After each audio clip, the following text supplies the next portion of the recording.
Fridays are awesome, even Friday the 13th. For CNN Student News, I'm Carl Azus.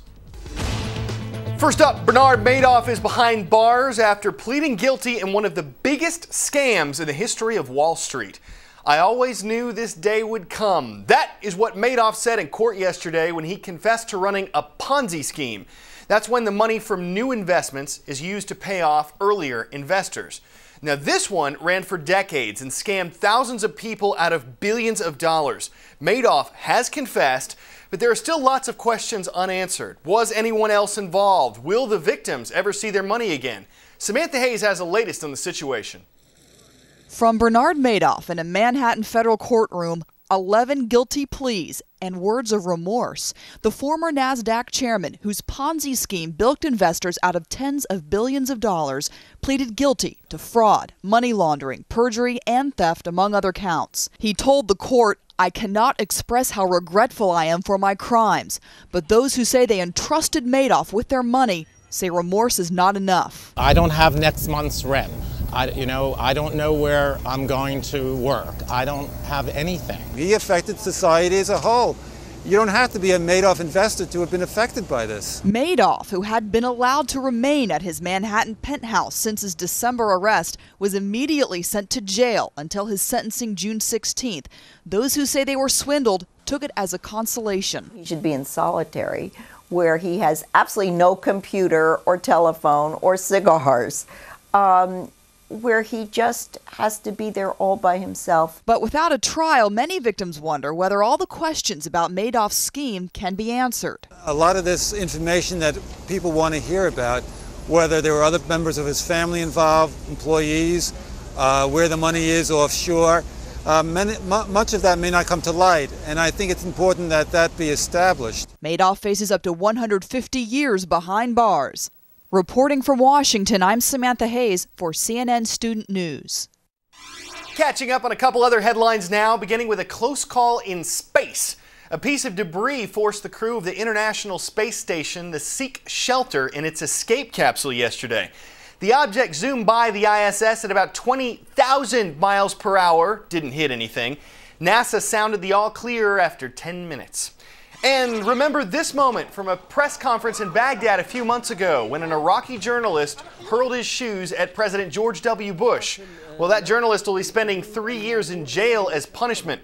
Judges handed out the sentence yesterday. Defense attorneys argued that the act was an insult, not an assault, and had hoped for a much shorter sentence. Well, staying with law enforcement now, but shifting back here to the U.S. and the FBI. The agency has more than 31,000 employees, and when you picture one of them, you might think of someone carrying a weapon, working the streets, chasing down criminals. But as Deb Fayrick reports, many FBI employees are armed with intelligence rather than guns. FBI international terrorism analyst Jennifer Ruiz knew right away she was onto something. I found something just kind of hit me like a ton of bricks, and I said, this has to be something that is going to lead us somewhere and give us a big break. So I presented it to the case agents, and they loved it. Ruiz does not carry a gun, but does arm investigators with intelligence about crime in Eastern Europe and the former Soviet republics. To paint a picture. Her colleague Summer Ives specializes in terror financing. The agents work more the operational side of what's going on. Where I, on the intelligence side, am more focused on analyzing the trends and patterns. In other words, the big picture. And this is the new face of the FBI. Since 9/11, a 150% jump in the number of intelligence analysts whose primary mission is to think outside the box. That includes terrorism financing, human trafficking, money laundering, and cybercrime, all connected, says Supervisory Agent Karen Lawrence. The bad guys don't really separate themselves out by, well, I only do international terrorism. I do not engage in other criminal activity. Obviously, they're doing whatever they need to do. So, and that's really what you're charged with doing, is simply connecting all the dots. There's absolutely no question that we are much safer today. Teresa Carlson is one of the top agents heading up the FBI's intelligence division in New York. The analyst is looking at it from, this is what we don't know. These are the things that we need to, in addition, go out and find out. They may not be an element of the crime that the agent's looking for. He's looking to prove his elements of the crime, but it's all this other stuff that is helpful in us building a big picture of monitoring the threat and being able to neutralize the threat across the board. The Patriot Act and new Attorney General guidelines have given the FBI more authority to collect intelligence. Both have been criticized. But these analysts say the Bureau has benefited due to greater cooperation between intelligence agencies, something taboo in the past. These are the IT targets that we currently have. For teacher turned cyber analyst Suruchi Chen, the difference is huge. To say, I'm working with 23 other countries, it's pretty awesome.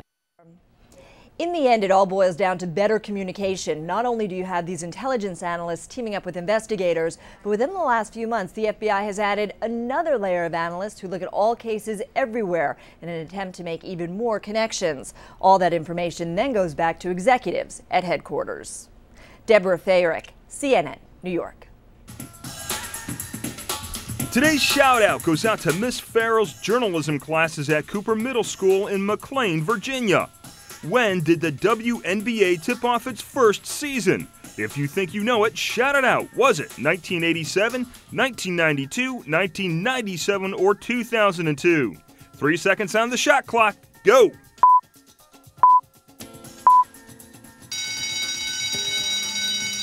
On June 21, 1997, the New York Liberty played the Los Angeles Sparks in the WNBA's first game. That's your answer, and that's your shout-out. She didn't play in that game, but Sheryl Swoopes was one of the first stars of the WNBA. She was signed by the league in October 1996, just months after she won the first of her 3 Olympic gold medals. Swoopes is one of the women we're profiling in this week's Women's History Month installment. Toni Morrison developed an interest in literature as a child. She received degrees from Howard and Cornell universities and went on to teach at colleges around the U.S. Morrison has authored several books and written plays, children's books, and song lyrics. In 1993, she became the first African-American woman to win the Nobel Prize for Literature. On February 11th of that year, Janet Reno made history as the first female appointed U.S. Attorney General. Reno won praise for the Justice Department's success investigating and prosecuting the Oklahoma City bombing and Unabomber cases, but was criticized for the FBI raid on the Branch Davidian compound in Waco, Texas, that left 80 dead. After leaving office in 2001, Reno returned to her native Florida, where she ran unsuccessfully for governor. In 1997, Sheryl Swoopes became one of the first players drafted in the Women's National Basketball Association, or WNBA. She led the Houston Comets to 4 consecutive championships from 1997 through 2000 and was named MVP of the league 3 times. Sometimes called the female Michael Jordan, Swoopes was the first woman to have a Nike basketball shoe bear her name, the Air Swoopes. Donna Shirley's accomplishments took her to incredible heights. As a teen, Shirley became fascinated with space exploration. She studied aeronautic engineering in college and worked on NASA's first mission to Mars in 1996. But her crowning moment came on July 4th, 1997, when the Pathfinder and Sojourner rovers that were built by a team under her leadership touched down on the Red Planet. Honoring achievements from the 1990s this Women's History Month. All right, it's been a while since our last look at the lighter side of news, but thanks to a restaurant with a unique theme, it's time to go off the beaten path.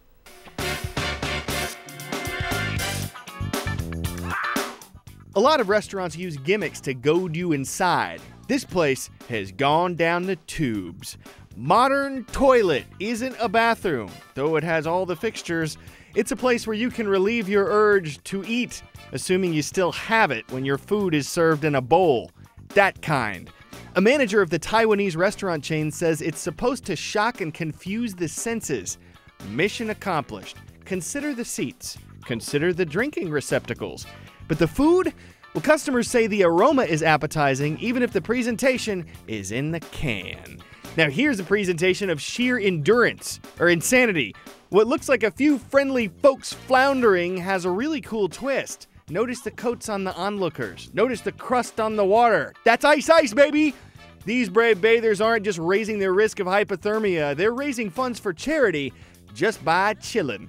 Makes for a cool conclusion to this trip off the beaten path.